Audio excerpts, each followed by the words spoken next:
Welcome to Daring to Dream. I'm Suzy Spivey, and I want to inspire you to live the life of your dreams. As a life coach and inspirational speaker, I help people take action on their dreams to make them happen. Do you have a dream that you aren't living? Could you use some inspiration? Our guest today is living proof that you can do anything you set your mind to do. She managed to pull herself out of poverty to become a successful restaurant owner and social activist. She turned her situation around and now helps others to do the same. And if she can do it, you can too. Whatever your dream may be, you can make it happen, but you have to take action, one small step at a time. Stay focused on what you want and continue to take the next step. And before you know it, you could be living the life of your dreams too.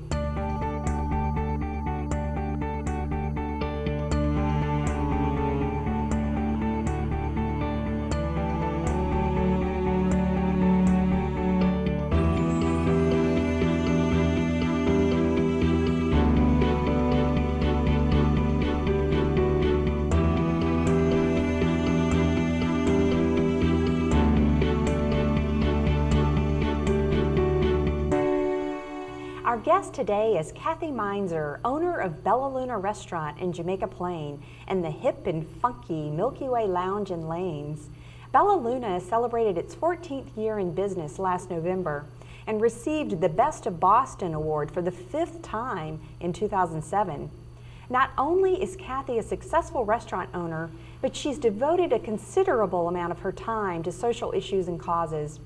Kathie knows what it takes to overcoming obstacles to achieving success. Welcome, Kathie. Welcome, Suzy. Thank you for joining us today. Thanks for having me. You know, your story is so inspirational. I was just blown away when I first read about your successes and your achievements, and not only from the aspect of what you've done, but the why behind what you've done.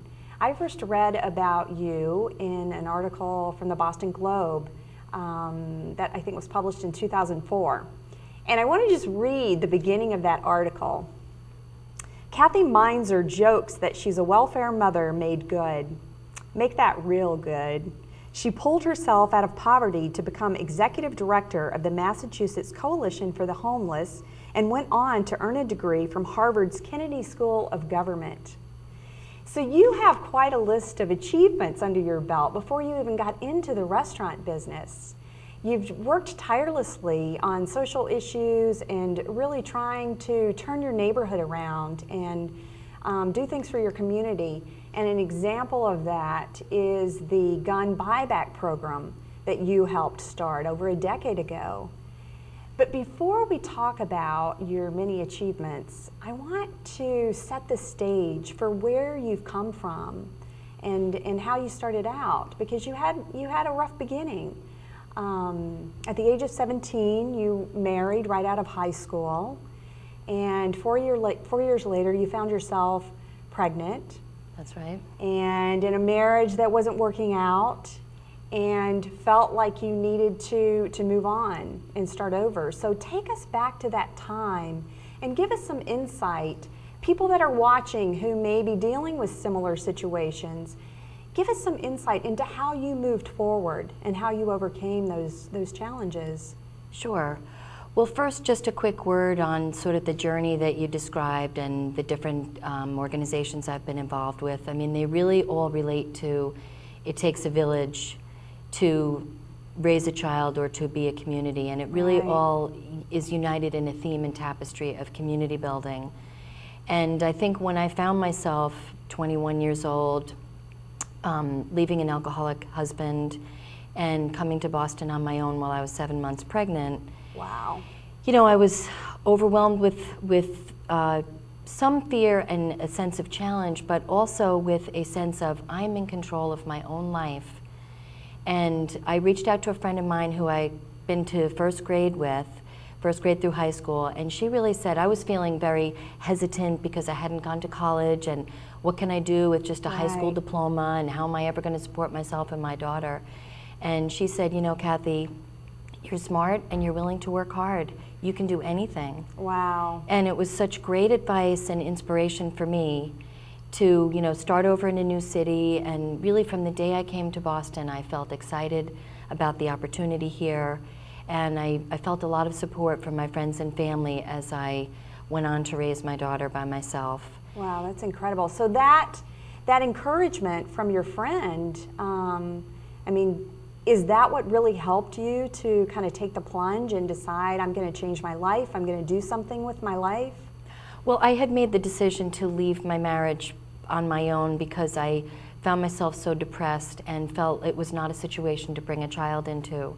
Right. So once I made that decision, I just reached out for advice and support from my friends and family. And my friend Jean was such a great champion, and during that relationship, my self-esteem had really fallen to a very low point. And which is so typical of any woman Yes. in a situation like that. absolutely, you know, someone sort of hammering away negatively, like you can't do anything Right. because you haven't been to college, and what kind of job are you going to be able to get? And you know, Jean just really said, you're smart and you're willing to work hard, and that's going to put you in the top 10% wherever you go. Wow. And I hadn't really thought about it that way. Yeah, words that can buoy anyone to move forward, and she really served as a mentor for you in that way. She really did. Yeah. She really did. Yeah, words that can help anyone Yes, who is going through a struggle and not believing in themselves. exactly. Yes, I was really, really lucky. And I think that's one technique I've tried to use throughout different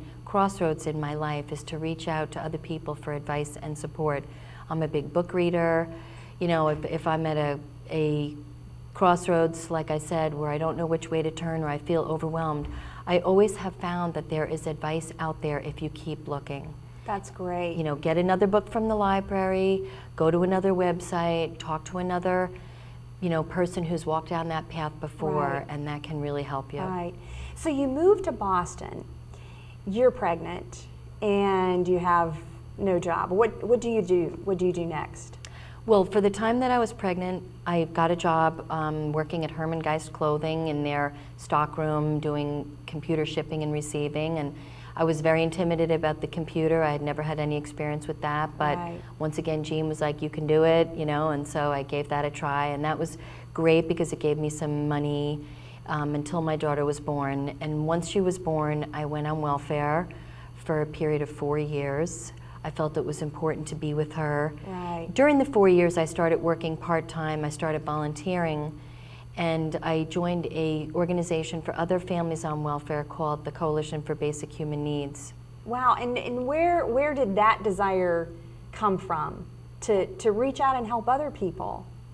Well, part of it was at first to help myself because I was confused. I was confused about the whole welfare system. I was really, really poor, and I reached out for other mothers that were in the same situation that I was. Wow. And found a wonderful community of advocates. And I think, like many people growing up, I always thought poor people are taken care of. You know, they have Social Security or welfare, and they're taken care of. There's a safety net. And I quickly and rudely found out there is no safety net. That's not true. Yeah. So I joined that organization and really started to learn about what's really happening for poor families and how we could lift our voices together at the State House and, you know, get more resources, get job training, get child care while we Wow. were working. Because as a single parent, every time my daughter was sick, you know, I wouldn't be able to go to work. Right. Sure. So, you know, how do What do you do? we You get didn't have family supports? here. Exactly, get Right. supports to move off of welfare into work. Right. I didn't have any college education. I didn't have any job training whatsoever. So that really, you know, I ended up getting hired as a Vista volunteer and pursued work along those lines. Wow. So, as a Vista volunteer, what was your role? Was it a full-time position? As a Vista volunteer, I worked about 30 hours a week, and I got hired by the Coalition for the Homeless as a Vista volunteer. And so that enabled me to be with my daughter a lot, and then she started family daycare, and so I was able to work part-time and learn job skills. Wonderful. So that I was then asked to serve as the legislative coordinator for the Massachusetts Coalition for the Homeless. Wow. And eventually was asked to become the executive director. Now, okay, so we're talking, you know, a huge jump from being a single mom on welfare to working your way up in an organization like that. What drove you? I mean, where did that will to succeed and do more come from? Well, I think I believed in the work and the mission of the groups and the work that we were doing on behalf of homeless families and homeless people. And I think anytime that you're without a job, or looking for a job, or looking for a mission and purpose in life, think about something that you really believe in and volunteer there. And that really led me to a job. It led me to learn those skills and then be eligible for that job. Right. That's wonderful advice. That's wonderful advice. Okay, so you went on to become the director at the Coalition for the Homeless, correct? Yes. Yeah, so amazing. Well, I was working with a great team of people. I would always go down and sit down with people who were in senior positions to myself and ask them how they had found their way and what advice they had for me, any supports they could provide. Wow. People really want to help other people. Yeah, that's so true. Another friend of mine told me this quote from Norman Vincent Peale, who wrote How to Win Friends and Influence Others.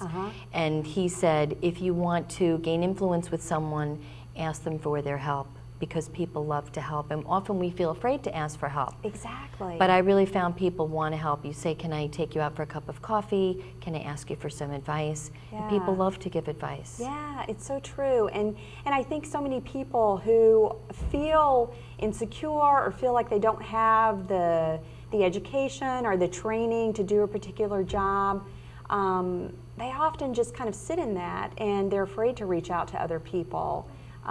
It's almost like an embarrassment, to reach out and say, I don't have the skills, or I don't know exactly what I'm doing, but can you give me some advice?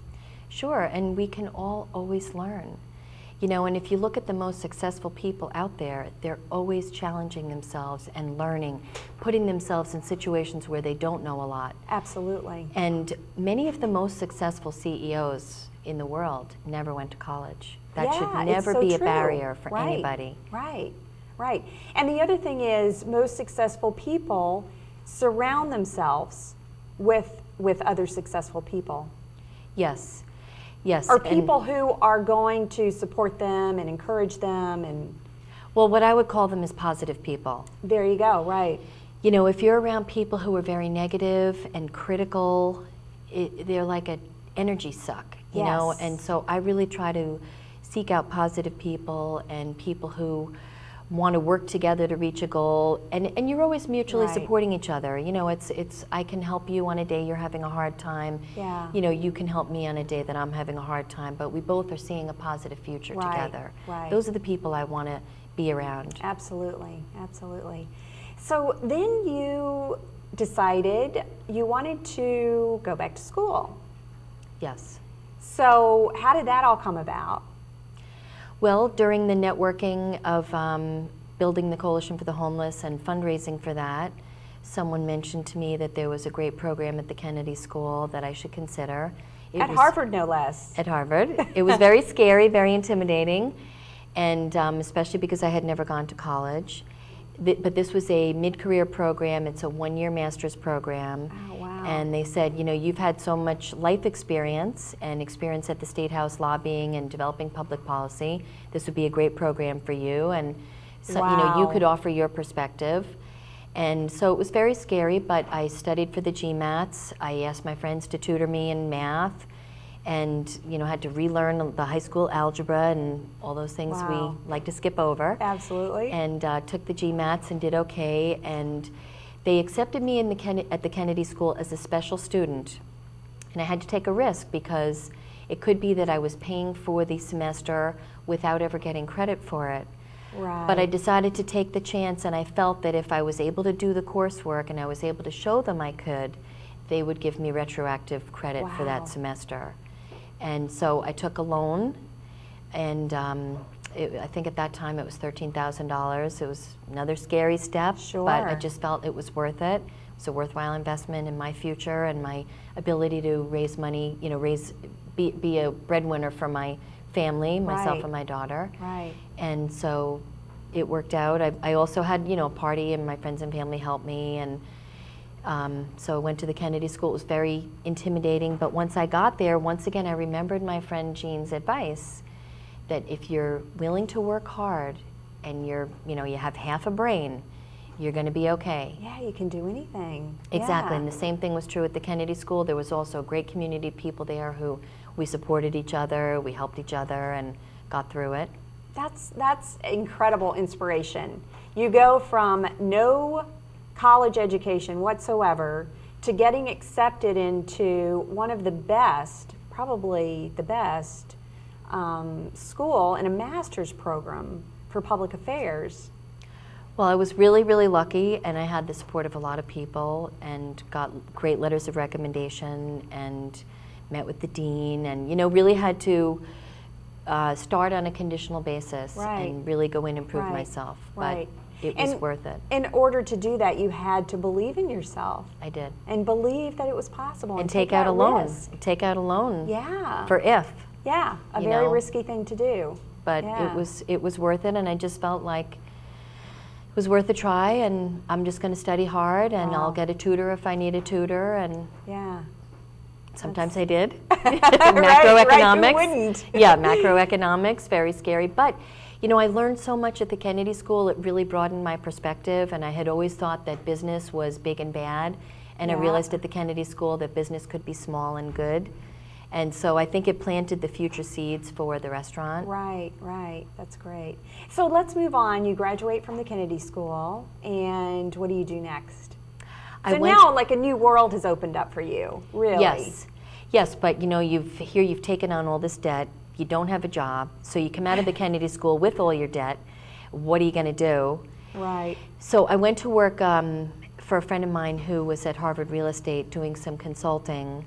And I had a bit of a culture shock there because I was coming from the homelessness world. Sure. And public policy, and Harvard Real Estate is a large corporation. But I was able to help do a few things there. And in the meantime, the homicide rate in the city of Boston was dramatically escalating. And one morning I was reading the newspaper and saw that a 12-year-old had been shot on the playground of my daughter's school. Oh my gosh. And you were living in Jamaica Plain I was living in Jamaica Plain, yes. Okay. And my daughter was going to school in Roxbury. And I just felt like, wow, all these guns, how are they getting into our neighborhoods? And what can we do to try to stop this violence and all these young people being killed? Wow. So I just went back and reached out to some of the community groups that I had known in the homelessness world, and just other people who were involved in working with teenagers, and said, is there something we can do to come together as a city and try to stop crime guns or illegal guns from killing our young people? Mm-hmm. And so through that, we started a community coalition called Citizens for Safety. Excellent. And through that, you started the gun buyback program. Yes, we did the gun buyback program, which took 3,000 guns out of circulation and off the streets. Wow, that's really impressive. We did the 24-hour soccer marathon for peace to raise money for youth programs. We got the city of Boston to adopt community policing, which was a very new idea at that time. We published the Citizens Handbook, a community guide for the legal system. So we did a peace league for gangs along the Orange Line to hook them up with street workers. My gosh. And so how long were you involved with that group? That was about 4 years. Okay. Sort of overlapping with that, I and some friends of mine from Citizens for Safety, Charlie Rose and Carol Downs, decided to open up a little side project, we thought, which was the Bella Luna restaurant in Jamaica Plain. And we saw it as a community building project. So rather than saying, oh geez, I think I would like to open a restaurant or get into the restaurant business, it was more, your decision was more motivated around bettering the community. Yes. Yes, we just thought it would be, we thought, it would be fun. I also thought it would be a great place for my daughter to work as she was heading into the teenage years. Uh-huh. And I always admired the immigrant families who all work together and, you know, spend time together. Sure. And you see the multi-generations Yeah. working together. But we saw it as a community building project. Wow. And so here you have no restaurant experience. No. No business experience in terms of starting your own business. You had been exposed to corporate America, Yes. but opening a small business is a whole nother story. And opening a restaurant is even, again, you know, another world. And there are a lot of challenges involved with that. There are. So tell us how you went about doing that, how you managed to start the restaurant.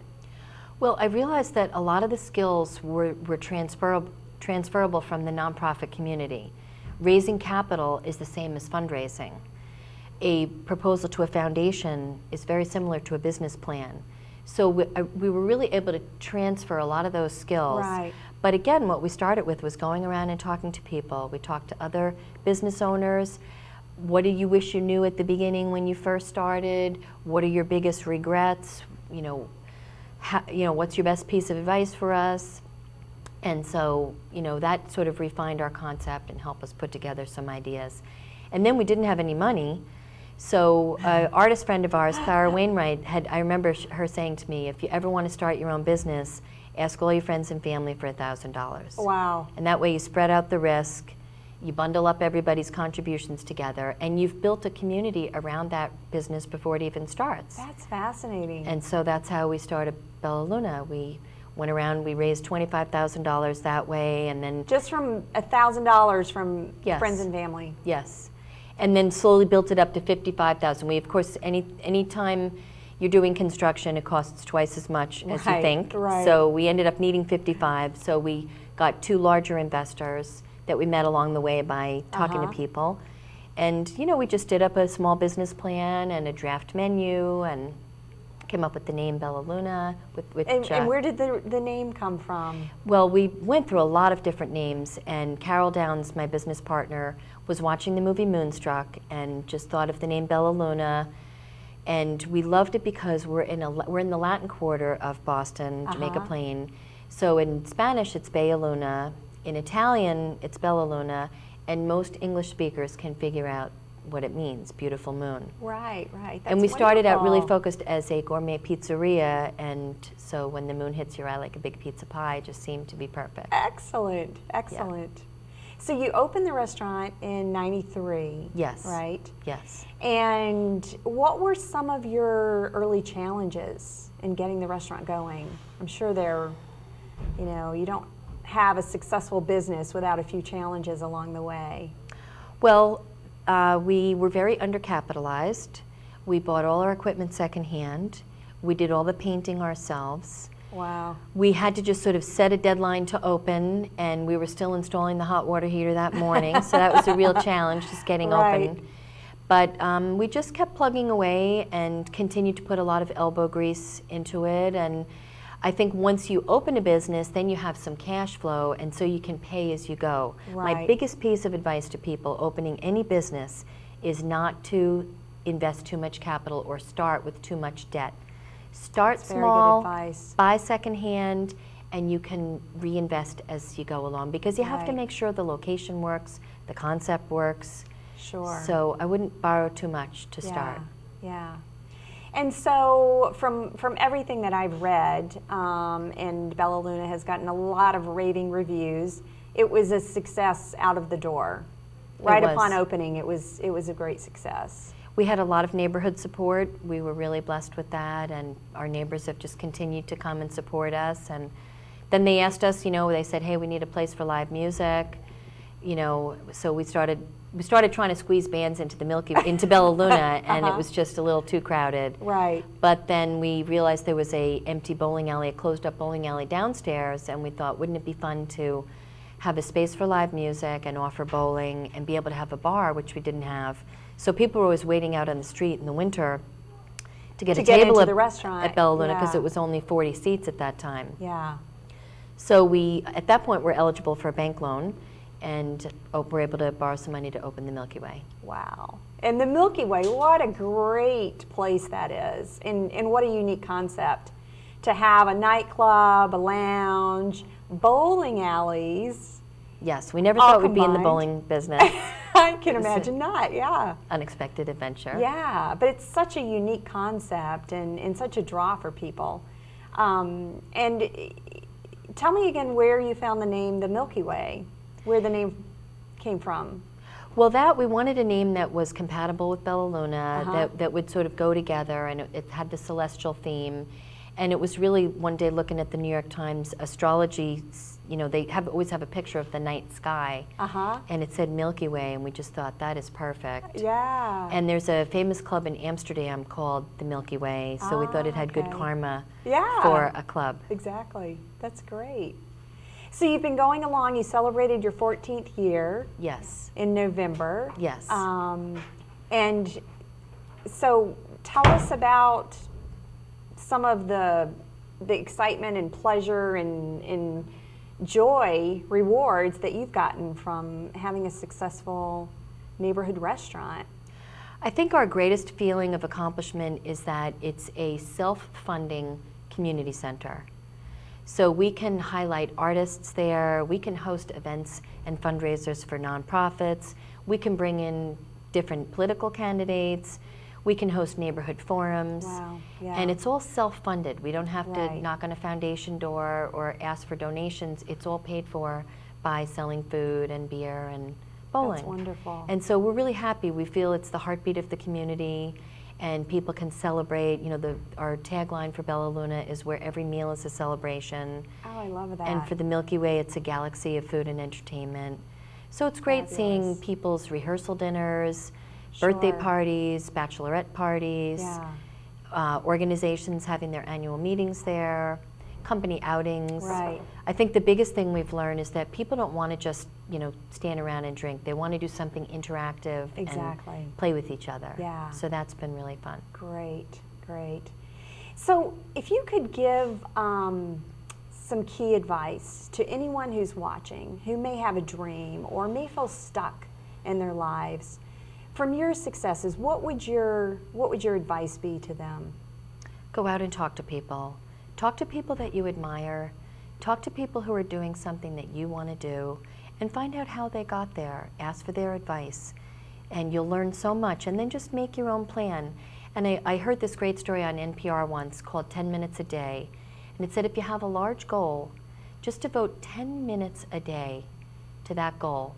Make one phone call, read one book, or one page of a book, have one meeting in that 10 minutes a day, and that has been a great piece of advice for me. It's really helped. That's because fantastic you're never too busy for 10 minutes. Yeah, exactly. And it really forces you to do it because Right. you can't excuse yourself.